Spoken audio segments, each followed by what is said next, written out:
I'd like to begin by asking each one of you separately. We'll start with Judy first. To tell me, when you hear the word diabetes, what comes to your mind? Not being, the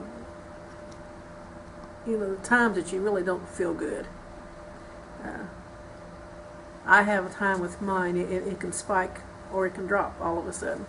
So, and it kind of has me on edge, afraid someday it's going to happen out in public, in which it has once. So it's kind of embarrassing, but you can't help it. Okay, and Maurice, what comes to your mind when you hear the word diabetes? Fear, actually, because I live with a diabetic. I'm a diabetic myself, but I'm not as bad as she is. I'm borderline diabetic. But her diabetes is so bad that she has to take 4 shots a day. So it's actually fear that, fear that she could lose her eyesight or lose kidney functioning, fear that I might even lose her to diabetes.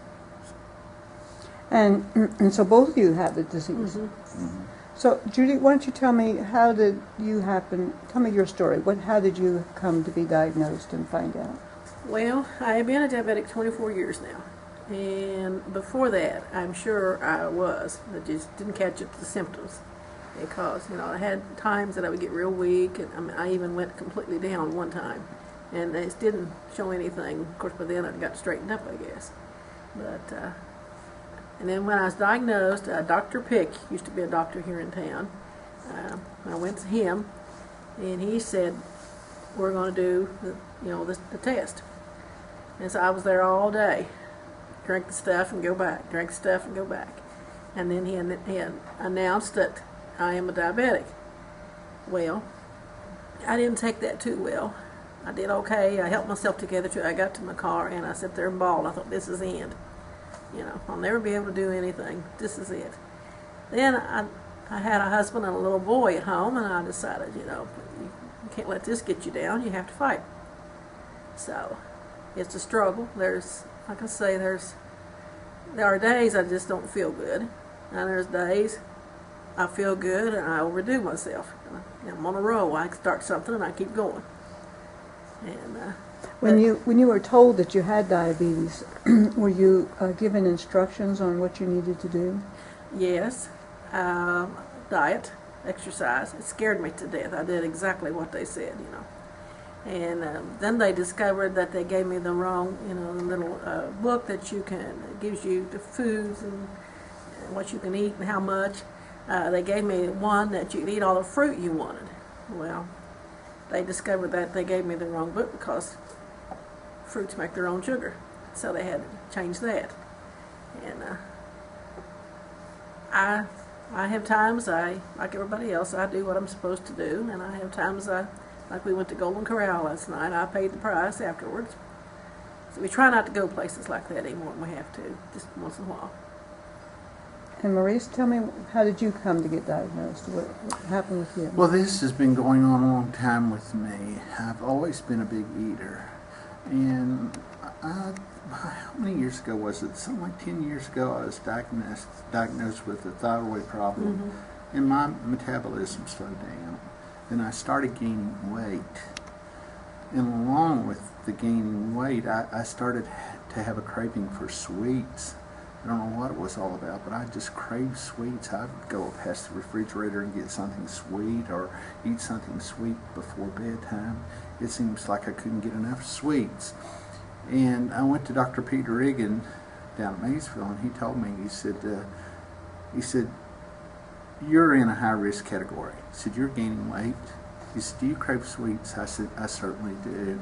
And he said, you need to cut back on the sweets, you need to exercise more. I did not pay any attention to him.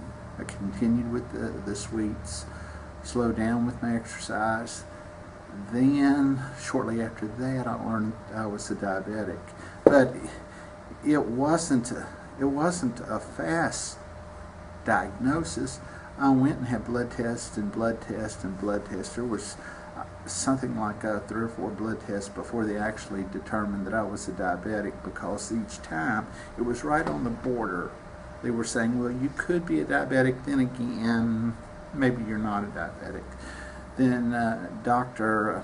Raymond Barcelona, I went to see him, And he said, "You're definitely a diabetic. So you crossed over that little line there. You're a few points over." And he said, "I'm going to put you on medicine." And that was how many years ago was that? 2 years ago? At least two. 2 years ago. And how's it been for you taking care of the disease? Well, I'm conflicted by it. I don't feel like I'm a diabetic in the truest sense of the word because I don't have the same symptoms that she does. But I also realize that if I don't be careful, that I could, my sugar could go up around 200, 300 and be in that range all the time. So I try to watch what I eat, but I still crave sweets. Mm-hmm. And I was in denial for a while, for a long time. I'm not a diabetic, I'm so active. I tell myself that, well, you're so active, you have to eat a lot. And she would try to tell me, you don't eat all that because, you're just going to pay for it later. But I keep saying, well, I'm so active, I'll burn it all. And I have to have something to eat to work. I have to have something to eat to I can't do. go on nothing. I can't eat nothing at all and survive. And so it's been very conflicting for me because I do love to eat. And I've always considered myself a healthy person, and it's kind of does something to you emotionally, and it kind of does something to you in a psychological way when you find out that you have a disease that you're going to carry for the rest of your life if you're not careful. So I keep thinking maybe I can reverse this by watching what I eat and taking better care of myself, but I haven't done it yet. No, I am. Yeah. Before I went through breast cancer 14 years ago, lost the left side and all the lymph nodes, and before that I didn't even have to take medicine. I had it under control. And then after the 6 months, 3 kinds of chemo, when that was over with, I started having problems again, and I started out with pills, and then they'd keep increasing the pills. And then they put a monitor thing on me to wear, and it showed the first spikes. And also the chemo damaged my pancreas. So, I've got to live with this the rest of my life. And it's just amazing. It seems like all I have to do is look at food, and then it just starts climbing. Now, do you both have a family history of diabetes? On my side, yes. Not in my family. High blood pressure, but not diabetes. Yeah, it's kind of interesting that, the majority of people that get it have a long family In history. my immediate family, I was the first one diagnosed, and then my sister, and then my mother.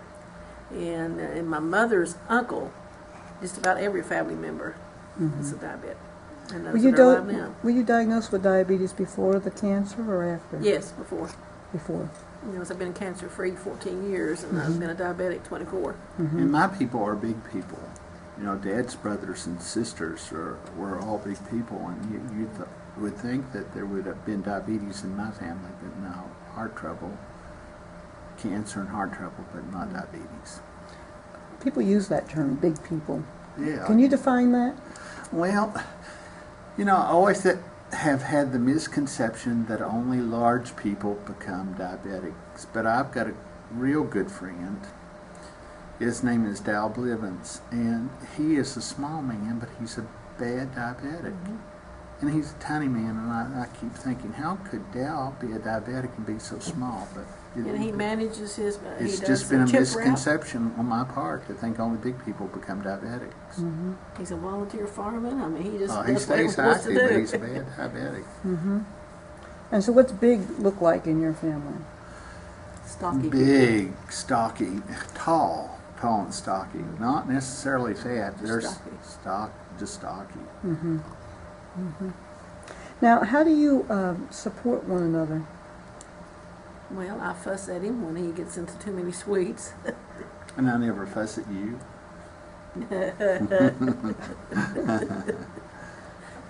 I think the way I support her is I try to be very loyal to her in every aspect of our relationship. When she had her cancer, I tried to be there for her. When she had the gallbladder surgery, I was there for her. I tried to be there for everything that she needs me to be there for. When I went through the chemo, It's just like being pregnant. You think you want something, and I could smell it cooking, and it made me sick. I didn't want it. He never said a word.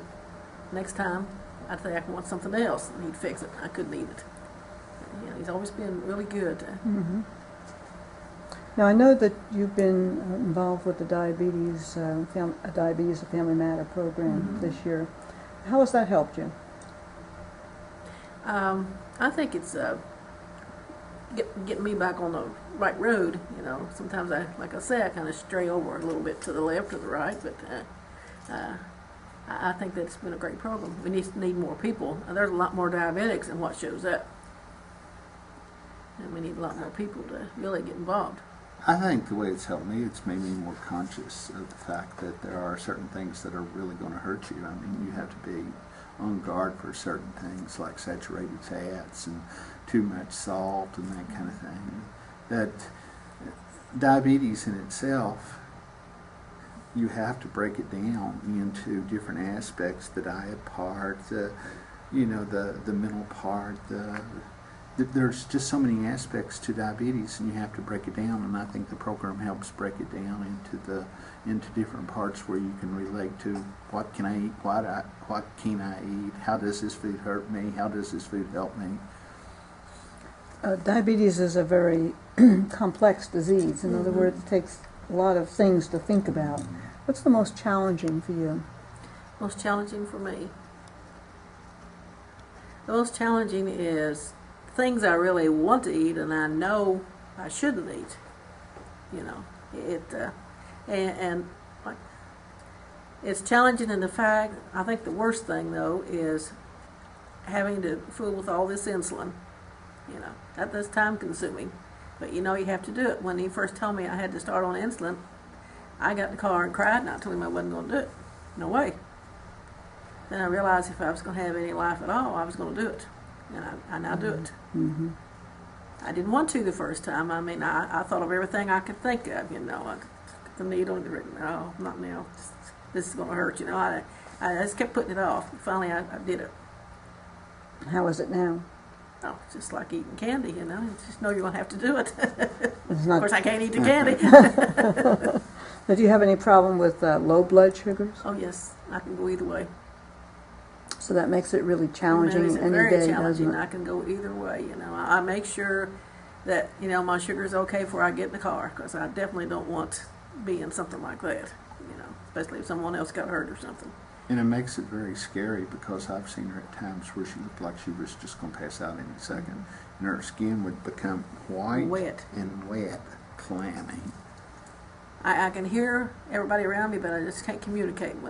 That hasn't happened for, gosh, a long time now, thank God. Oh, my goodness, it's scary when it does happen because, you know, I think you're on the verge of passing out or going into some kind of coma or shock or something. And what do you do, Maurice, when that happens? When that happens, I make sure she gets something sweet. The blood sugar has to come up when that happens, so we try to keep something on hand. Keep those pills. Keep pills on hand, and just make sure she gets orange juice or something sweet in her system. Make sure she's comfortable. She comes back pretty quick. Well, not always. Well, sometimes it takes a while. I've seen it take 30 minutes or so.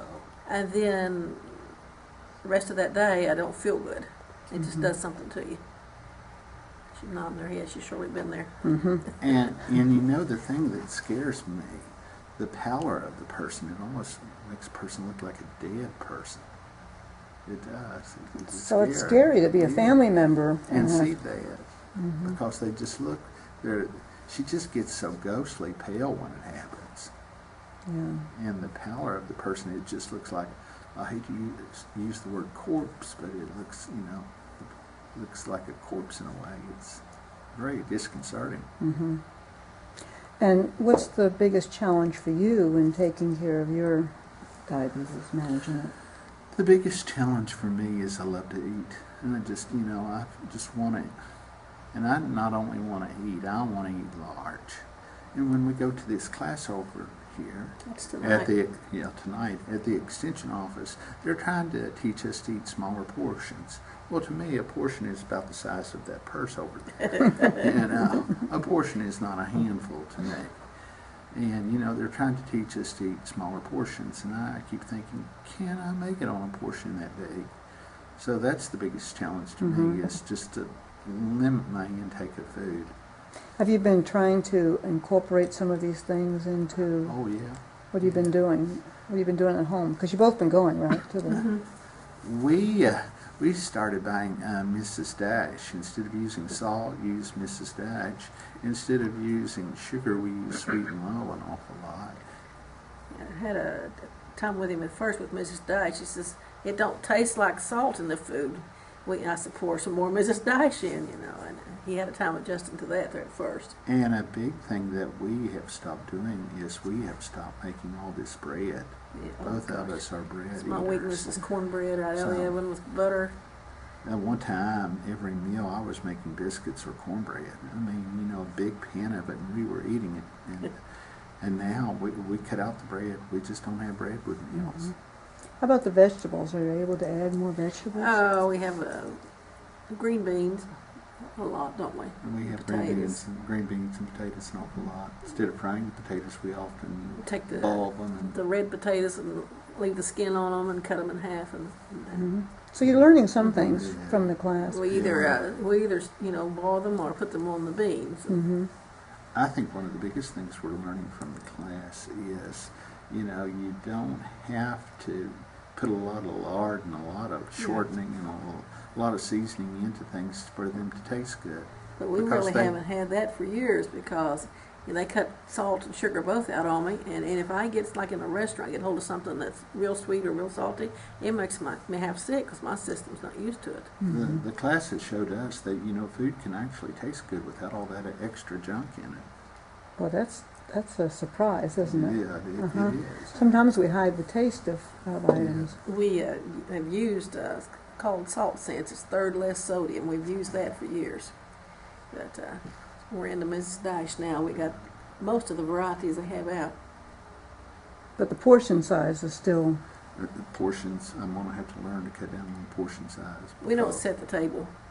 We eat right off the stove. Take our plate, fill it up out of the pan, you know, and what's on the plate, that's all we eat. We don't, me, I can say that for somebody I know. But Eating before I go to bed is my problem.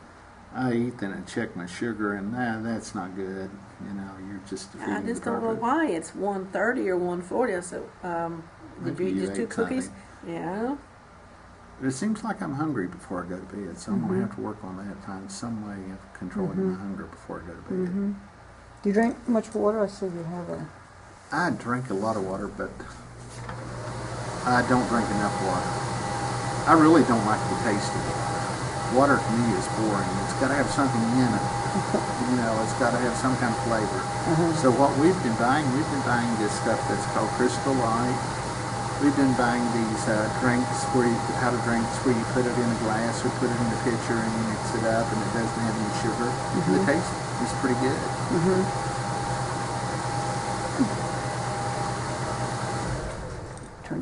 Makes a lot of noise.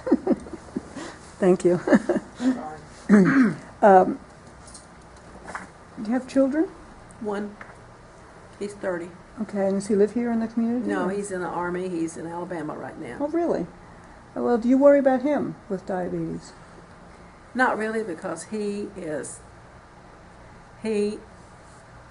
strictly watches what he eats. He exercises.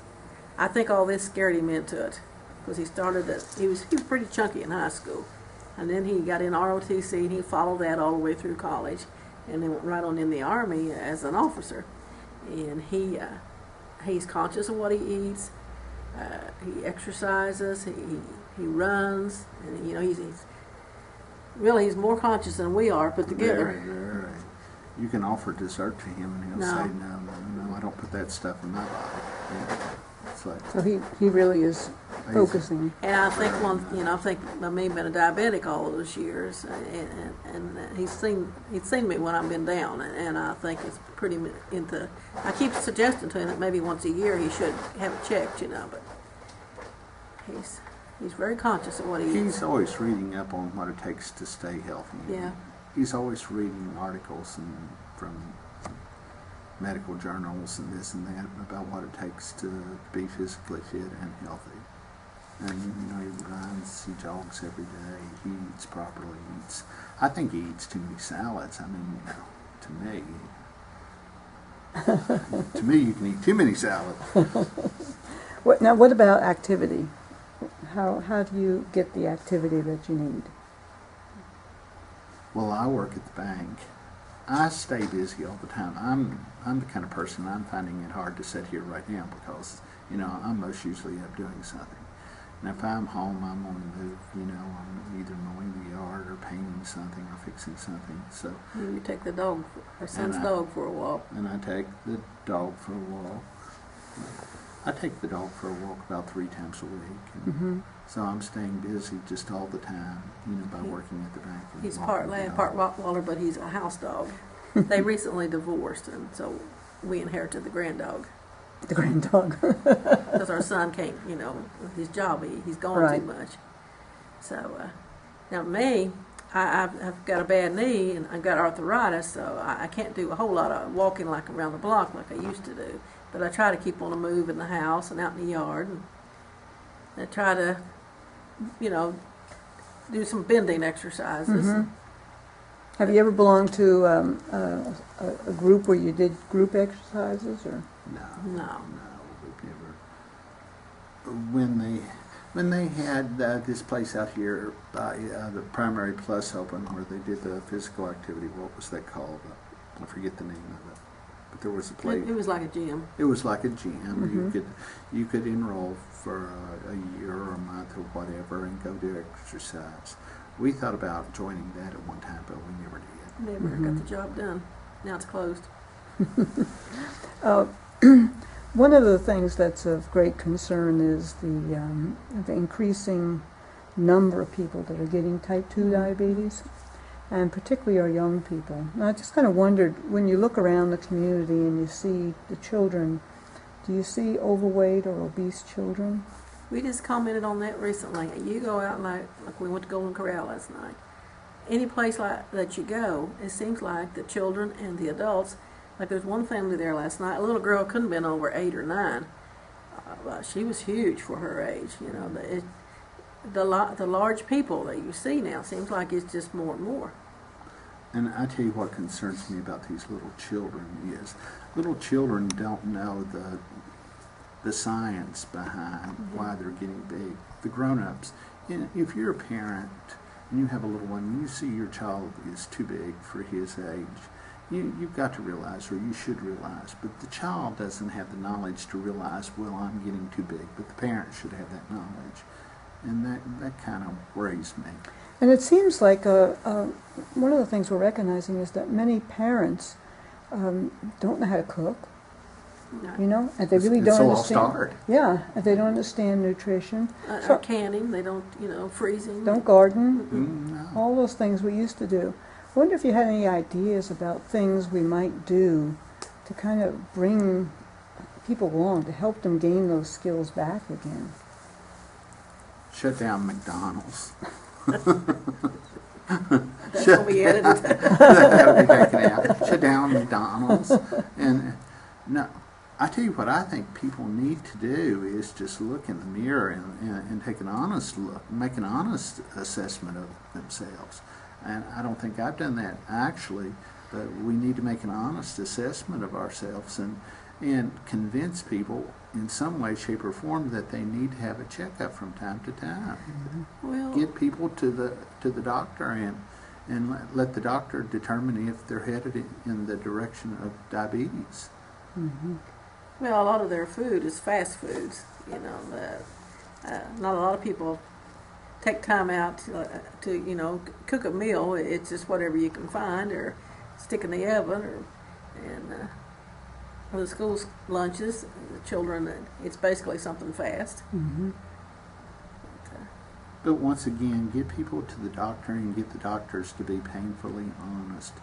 When a person comes in and they're weighing 300 pounds, and they're eating Twinkies, well, tell that person, there's an alternative out there to doing that to yourself.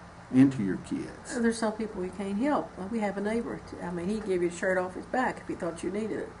But he's a diabetic, and he drinks like a fish, you know. And he was told him, he said, I probably don't have any more than 5 years left. He knows he's killing himself, but he just, you know, he just doesn't want to give it up. Mm-hmm. That's one of the interesting things is that people sometimes are really aware of the complications of diabetes, but yet they don't change. That's the way with the neighbor man. Yeah. Right. What can we do? Is there anything we can do? I think the hardest thing about change is getting to see the need for change. I mean, it's like a person who smokes himself into emphysema or smokes himself into lung cancer. Well, then it's too late for change. He sees the need after it's too late. So our problem is to get people to see the need before it's too late, and maybe, I don't know, just put the message out there and put it out there bluntly for people to see. Don't sugarcoat the message that, you know, that what you're doing is okay. It's not. When you overeat, when you eat the wrong foods, when you're already have a tendency to be a diabetic and you're eating the wrong foods, just put the picture out there that, you know, people need to change their diet and way of living. Let me ask you about tobacco, since you just mentioned it. Tobacco is actually, what we know is from the science is that people that smoke are more likely to have diabetes, and if you have diabetes and smoke, you're more likely to get complications. This is a tobacco growing area, and people don't always want to, you know, yet they're still smoking. Do you have any thoughts about that or any ideas? Either of you? I never smoked in my life. He did. I smoked for a few years. How'd you quit, or what made you quit? Well, our son was born, and he was born with respiratory problems. And she said, well, if you're going to smoke, you can't smoke around the child. And she was very nice about it. She was very considerate about it. If you want to smoke and have to smoke, you have to smoke somewhere. She said, wouldn't it be easier just to quit? And I said, well, you're probably correct. So I quit cold turkey, which is not the best thing to do because you've got all these withdrawal symptoms. But I quit cold turkey, and I haven't smoked, and he's 30 years old. I haven't smoked in 30 years now. But I would hide out and smoke there for about a year after. I tried to flush them down the commode. Tried to flush them, and they wouldn't flush. But you asked what I think about it. I think it was the worst thing that I could have started because I still have some respiratory problems from it. And the thing about smoking is it is so subtle. I mean, you don't smoke a cigarette and get lung cancer. You have to smoke a lot of them. So it's not like you're smoking something and then all of a sudden you're sick. You don't know you're getting sick from it until after you've got the lung cancer or the emphysema. Mm-hmm. Then the light comes on, well, you know, the cigarettes did it. Mm-hmm. What about in the community? You know, here in Kentucky, there's a lot of places that you can go in and eat, and you know the policies haven't changed about what's smoke-free. What's going on here in this county? I don't think there's smoking in any of them here in town, is there? Kenny's restaurant is smoke-free. McDonald's is smoke-free. Oh, Steve's Market, they smoke out there. Steve's Market. But most of them are smoke-free. Even though they have the restaurant divided into smokers back in that corner, and then they sit you next to them and tell them that this is not non-smoking, you're still getting it, you know, if you're next to the non-smoking people, or to the smoking people, rather. It'd be like dividing a swimming pool into two sections. This is the pink section and this is the clear section. You know, there's no such thing. I mean, you know, the smoke filters throughout wherever you are, filters through the room. Mm-hmm. So to make a non-smoking section in a restaurant is just foolishness. And I know where we were that still has a smoking section. Precious down at Maysville. It's small. It's small, but still, it's just a silly concept to say you can have one section that's non-smoking and one section that's smoking. And well, the tables are side by side, you know. And it just filters right on through, not protecting anybody. And people still don't want to change here, even though they know. Do you have any idea why folks are holding on to it? Well, I think we all are afraid of change. You know, we're happy with the way things are, and we don't want to, we don't want to change. But I don't know. There needs to be some kind of an educational program to get people to realize they do need to change some of their ways. I think there's a generational divide when it comes to tobacco. I mean, I think my generation caught on that it's harmful, but I think the generation prior to my generation will still argue with you that tobacco does not cause cancer. My dad, for example. Her dad will tell you there's no conclusive evidence, and then there's tons of it. I mean, there's enough evidence that, I mean, you could take all the paperwork they've done on it and fill this room probably I don't know how many times. He was a lucky man. It was in the right lung, and the top. He lost the top part of it, and they didn't have to have chemo or anything. But he's to this day, he says, but he quit smoking. He was up to 3 packs a day. You couldn't see him for the smoke back in there. But he was up to 3 packs a day. And then when this happened, and to this day he'll say that they never did prove that was the cause. And I said, well, Dad, 3 packs a day, it had to do something to you. And tobacco is part of our heritage too. Right. Yeah, it's just part of our makeup of what Kentucky is all about. You know, That's- there's coal mining, It's racehorses, fast going out, tobacco. It's fast going out, but you know, this may sound odd, but I always look forward to growing tobacco because I always thought it was pretty in the field. Always used to working in it, thought it was pretty in the field, thought it was pretty hanging in the barn. Family would get together around growing the tobacco. It was a family event. You'd grow it, you'd strip it. I mean, you could take it to the market. As a kid, I'd get to go to the market and look forward to it. So, you know, it's like part of our heritage is gone with tobacco going out. And then this fall, I'm sure I'm glad I don't have to do tobacco anymore. He said that 2 or 3 times. Oh, I'm glad now. I'm totally anti-tobacco now that I've seen what it can do to people. But you know, it's still, you know, there's still some memories around growing the crop and stripping the tobacco and going to the market. What about, you mentioned that your generation's sort of gotten the message, but the older folks haven't. Now, what about the young people that are starting to They're smoke? invincible. They're invincible. I've seen The Superman attitude. recently. I saw some kids. They couldn't have been over 10 or 12, just puffing away. They was out by themselves, you know. Well, parents maybe didn't know they were smoking. Maybe they did. I don't know. But I still think it's when you're 17 or 15, whenever they start now, probably even 13 These or kids were below brilliant. that. I mean, you know, when you're that young, you think you're invincible. You don't think anything is going to harm you. I mean, you think you could stop a train. I mean, these kids, I don't think they see the implications of what they're doing. If you could give a message to a young person who's smoking or thinking about it or trying to quit, what would you say? I would say 3 things. Don't even pick up the first one. Then I would say, if you have started, quit as soon as possible. And I would say encourage other people around you to quit. Encourage your friends to quit. Don't start. If you've started, quit. Then encourage other people to quit. That's a pretty powerful message, I think, yeah. Let me just ask you a couple more questions. We have a little bit of extra time, if that's okay. I know you're fidgety. He's that way anywhere. I'm that way anyway. This project that we're working with is really about preventing type 2 diabetes and helping people prevent the complications that they have. You know, we've talked about young people and some of the problems that older people with the disease have. I just wonder if you had any ideas about things we could do with children to help them prevent, maybe working in schools or working in the community. You know, what kind of thoughts might you have about that? If there was a little program, some kind of little program, but you know, it wouldn't have to be anything that really gross with people with, you know, a lot of cancer or something, but some little program that even start with the younger ones to teach them what can happen to them, you know,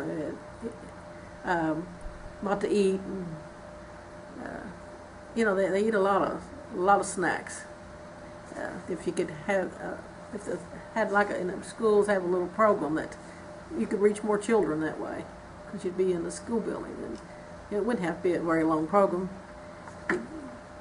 Kind of little lessons on the proper foods to eat and proper things to drink. And You know, to me, education should be very practical, and I sometimes wonder if we're not making it practical enough. You know, why can't we teach our children in the school system to cook things and, you know, cook little meals and things like that, and teach them about diet and actually have the children to prepare a meal? I think education needs to be a little bit more practical when it comes to that aspect of living, how to live a life of vim and vigor and health and wellness. And I think that needs to be taught in the classroom. There's a good bit of science that says that children who have better nutrition and have enough activity are also smarter or do better on the tests and things. I believe that. Yeah. What about, you said you work at the bank. All right, so do you have a workplace wellness plan? Not that I know of. Our wellness plan is just to, you know, get to work and, you know, get as much done. And, you know, I'm sure they want us to be healthy, and it's a smoke-free environment at the bank. So I don't have to go in and worry about somebody smoking in front of me. So I'm very pleased with that, and I think that's part of the wellness program. and I think most of them are careful what they eat, aren't they? Yeah, you never see anybody really indulging in a bunch of sweets, except maybe me every once in a while. But Do you have an elevator? we have an elevator at the bank. Is there a policy that kind of encourages people to take the stairs instead of the Well, it's elevator? an old elevator, so the elevator being old is an incentive in itself for people to take the steps. Maybe never fixing it then. There's a lot of people at the bank that say, "I'm not getting on that thing. That thing's over 100 years old." But I don't care, you know. They keep it greased, so I'm going to get on it. But, you know, I think we need to encourage people to walk more. You know, take the steps instead of taking the elevator. You know. I always, in talking with people, we'll talk about going to the store and driving around the parking lot 3 times to find the closest spot. Right, You know, right. Y'all never been guilty of that, have you? Once in a great while, if it's raining. Well, if it's raining, it might be hard to find those spots when it's I don't raining. know. I try to park enough distance that I have to do some walking. Of course, some days, if the knees bother me really bad, I don't. I get as close as I can. But I try to park where, and my sister has started that. She'll park way up on the upper end of town. She comes on Tuesdays and Fridays to get her hair done, and she'll park way up on the upper end and make herself walk. Well, she has a handicap sticker that she Yeah. puts up in the window. So, you know, we've used that a little bit more than what we should have. You know, a lot of times we'll say, get the handicap sticker out so we can get right in front of the restaurant. So we've used a little bit too much, probably. That's something, you know, to be thoughtful about. You know, it's almost as if we have to be intentional about the opportunity to get exercise these days. Something that I think that we need to do is, you know, have a period set aside each day to do some exercise. I don't necessarily think that you have to get out there and kill yourself with exercise, but, you know, just have some physical activity in mind each day to do, whether it's to walk so many minutes or to even do housework. I mean, that's exercise. Mow the yard, maybe instead of, you know, mowing it all by the lawnmower, riding lawnmower, pushing some of it all.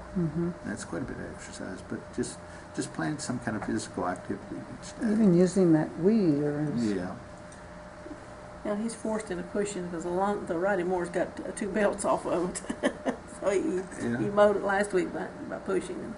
And you know, my sugar is lower when I push the push more than it is when I'm riding on the Of course it is. Look at how much activity you're... And I thought about that last night when I checked my sugar. You know, my sugar was 111 last night because I spent an hour prior to that pushing the push mower. We have a pretty long lot across the street from our house, and it's a long way back there to mow.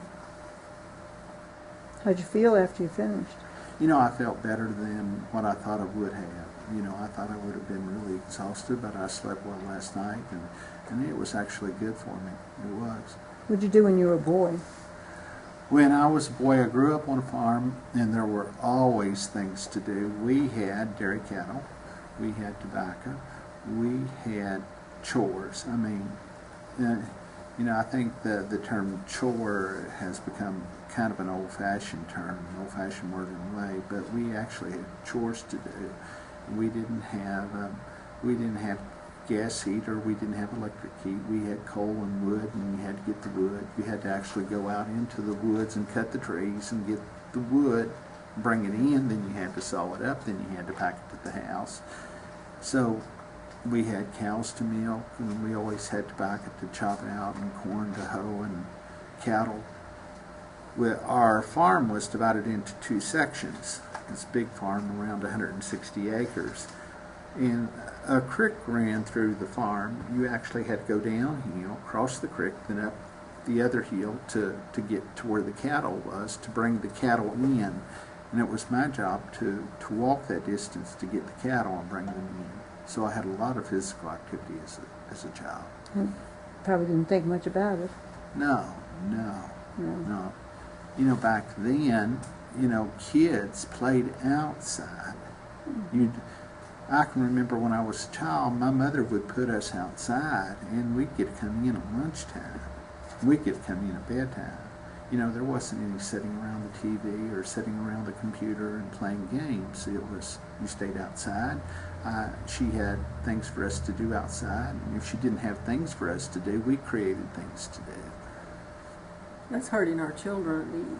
You don't see kids playing outside as much as you used to. Mm-hmm. Very rare you see them outside. Mm-hmm. We've talked about that numerous times. We'll be traveling from here to Portsmouth or from here to Ashland. And it'll be on a Saturday or a Sunday, and we'll look around and we'll say, where are the children? You know, where are the children out playing we played tag? with rocks, or, and those little beans playing, on trees was our green beans. You know, we created stuff to... You know, we've often said, where have our children gone? You know, and we know where they're at. They're behind a computer screen playing a game or watching TV. And what did you do when you were a child? Well, we moved from place to place, and I was always on a farm. And like feed the chickens, you know, we get that job, and help with the yard. And when I got bigger, I had to help with the tobacco. My sister didn't, but I did. I don't know what kind of con job she did, but I had to help lift the tobacco, you know, and help hoe it, and she did that. She helped hoe it. But then when I got bigger, I got the yard to do, you know, to myself, and then we got a riding mower. Naturally, we fought over who was going to get on the riding mower, who was going to push. But now then, my mother, she never gave us that much things to do in the house. She helped outside, and she worked in the house, and she pretty well put us in a corner to play or something, you know, so she could get something done. When we got bigger, you know, she realized we could be a help. But I didn't have, we had cattle and pigs, but we didn't have all that they had, because they had a big family and big farm. But I do remember that, you know, we did, about every 3 years we moved. And so you had experience, though, with tobacco also, Right, when you were a child. And I had to lift it, and it was bigger than me, you know, and my dad would say, you're stepping on it, you're stepping on it. And I didn't feel like I was stepping on it, but maybe I was, you know. The first tier was way up there, and I was way down here, you know, trying to reach that first person. so you're talking about hanging it in the barns? I've done everything in it except cut it. You know, I've helped sucker it and top it, and I've done it all except cut the tobacco. I never did do that. But you said you never smoked. Never. I didn't like the smell of it working in it. Did you ever get tobacco poisoning? No. Did you ever? Never did get it, but I have a brother that can get it at the drop of a hat. His system, his immune system is just so weak, I suppose. Yeah, He can be out in hospital wet. with it. He can be out in wet tobacco and get it very easily. And did people in your family smoke?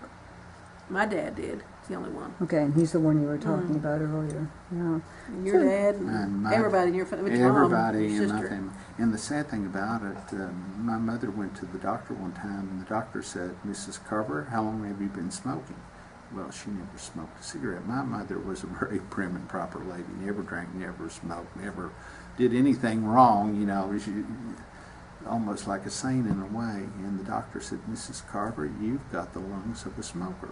Well, see, every step my dad took, Mom took too. You know, she took it along with him.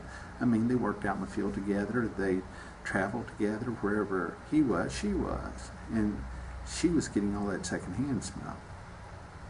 So she had emphysema as well as my dad. Wow. And never smoked. That's, yeah. And that's a story young people need to hear. The whole household, all the brothers smoked. So I mean, she got it from everywhere. In the house, you go in the house and it looked like, you know, what's on fire in here? You know, a stranger would look around to see where the smoke was coming from. But everybody smoked. Well, I think I've asked you all the questions I need. Is there anything else you want to add before we conclude? I just hope that people will wake up and get aware of what can happen to their lives if they don't start with their children now when they're young. You know, see what kind of life, you know, what health problems they could have later on. I just don't want people to go through diabetes and the suffering of diabetes unnecessarily. I mean, I know there are genetic factors, but sometimes there are not genetic factors. Sometimes there's factors just like not watching your health and what you're eating. I could have prevented my diabetes and I didn't, and it's a shame that I didn't. And I'd like for people to realize, you know, certain people to realize that they can prevent this if they just work at it. Excellent. Now I have to conclude this by saying, did you pick that shirt out intentionally today to No, wear? I thought about that when I had it on. It's for him.